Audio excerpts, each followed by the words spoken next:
Hi everyone, my name is Stephanie Merson and I am currently working towards my Master's of Education in Assessment, Curriculum, and Teaching, and my concentration is in STEM. This is my last class of the program, so I will be officially graduating in December, which is very exciting. I currently teach 6th grade in the Central Bucks School District, and my research this entire semester has been focused all on female engagement in mathematics class. So as I started this graduate program, I quickly noticed how often I was reading or discussing the fact that women are entering the STEM workforce at a much lower rate than their male peers. So it soon became a focus of many of my own projects and other papers. And so then I began to notice it within my own classroom. I noticed that my female students were taking less risks and they were participating less often than their male peers. But then on the flip side, they were participating a lot and taking a lot of risks when it came to reading and writing. So I knew that it wasn't the student themselves.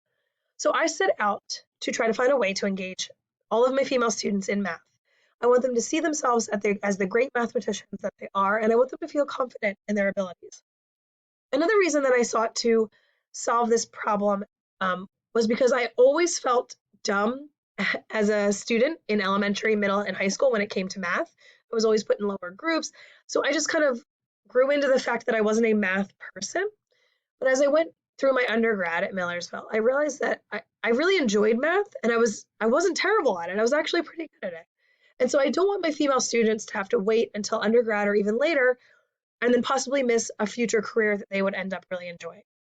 Another thing is that there's a huge push for STEM in my district to happen within our classrooms. And sometimes I feel like we aren't engaging all of the students equally.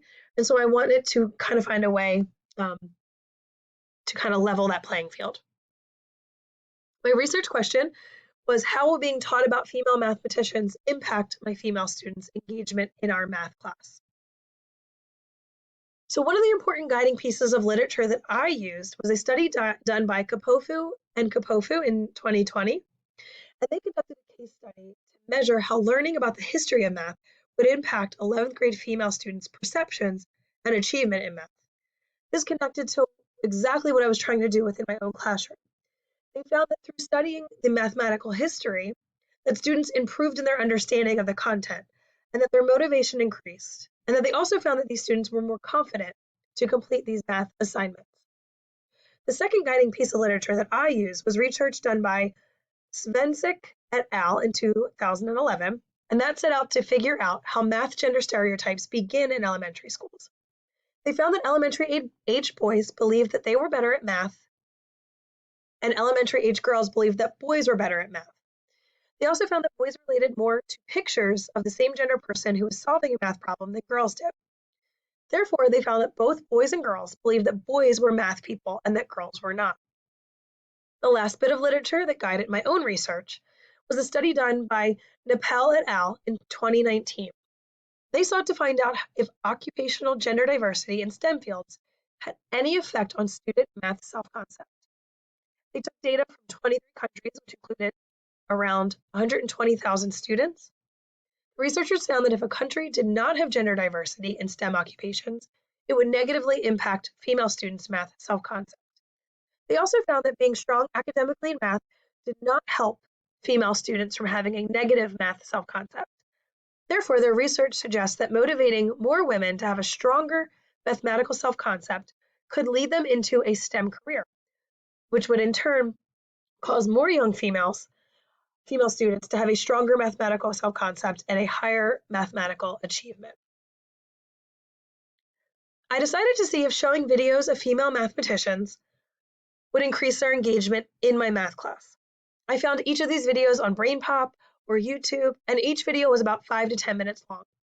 I set out to show videos on Mondays and Wednesdays and Fridays, but because the schedule changes, days off, and things that just came up, I did not follow any real schedule. I ended up showing videos of female mathematicians 8 out of the 15 total days that I was collecting data. I used each of my data collection methods on days when I showed a video and on days when I didn't, so that I could easily see if the videos were affecting their engagement and participation. I used both quantitative and qualitative forms of data collection to measure my female students' engagement. The first form of data collection, which you can see here on the top left, was an observational checklist. They were used to measure female student participation during math class. I also used the same checklist to measure student completion, work completion. This included both homework and independent classwork. Self-assessment journals were another form of data collection, which you can see down here on the left. These self-assessment journals were completed at the end of every lesson using the back of our exit ticket to have students rate themselves a 3, a 2, or a 1 in participation, and then include examples of why they rated themselves that score. So in general, I found that showing videos of female mathematicians did not affect my engagement, the engagement of my female students. But as I analyzed participation, my students' self-assessments and work completion, there was a slight increase over the 3 weeks. There are so many other factors, though, that I cannot say it was because of the videos. So here is a graph of my students' participation totals over the 3 weeks. You can see there's the trend lines going up, but not significantly. There's my self-assessment overall, and the trend line's going up slightly. My homework totals went up a little bit, and then my independent work totals went up as well, but nothing, hugely significant.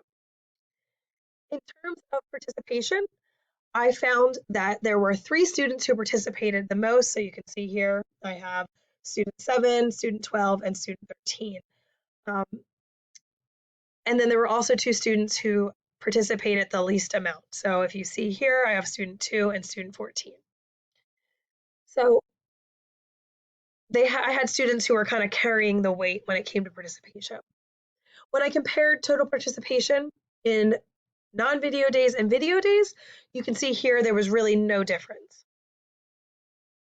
As for my student self-assessment, there was no difference between video and non-video days. And as I analyzed the comments my students wrote about their engagement, 2 areas came up the most. The first one was turn-in talks. I think because of the COVID-19 restrictions that are still going on within my school and my classroom, I find myself using turn-in talks more often than partner work because it allows me to contact trace more easily. And so it makes sense that that one came up a lot. And then the second theme that came up was note-taking. So this was something my students felt like they were really showing their engagement when they took notes. And this has been an area that I've personally been focusing on in my class as we're trying to teach our students the importance of note-taking as they move into middle school next year. So because that is such a huge part of our math class, it makes sense that my students wrote that this was a way that they were engaging. And then as for work completion, for homework completion, you can see there was really no difference between non-video and video days. And for independent work, there was really no difference for non-video and video days. So in general, I learned that I am capable of doing research in my own classroom, which feels very empowering, and I'm excited to do more. I found out a lot about how my students prefer to participate in our math class, which is something that I may have noticed before, but didn't really have any evidence until doing this project. I also found that my students really enjoyed these videos and discussing the people that they were learning about. We had some really rich discussions about history, and many of my students were shocked to learn these mathematician stories. So therefore, I plan on sharing these videos every Friday, but I'll try to pull from a more diverse group. I also now know something that doesn't change my female student engagement, which can save other teachers in my school the trouble of doing, but there isn't really much else that would be helpful to the rest of my school. I think most importantly, I'm more confident about having these types of discussions with my coworkers when it comes to engaging female students in math. I feel more confident when it comes to doing research within my own classroom.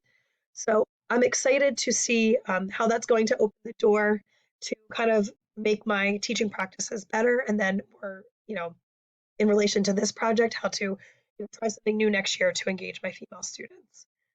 Thank you so much for listening. Bye.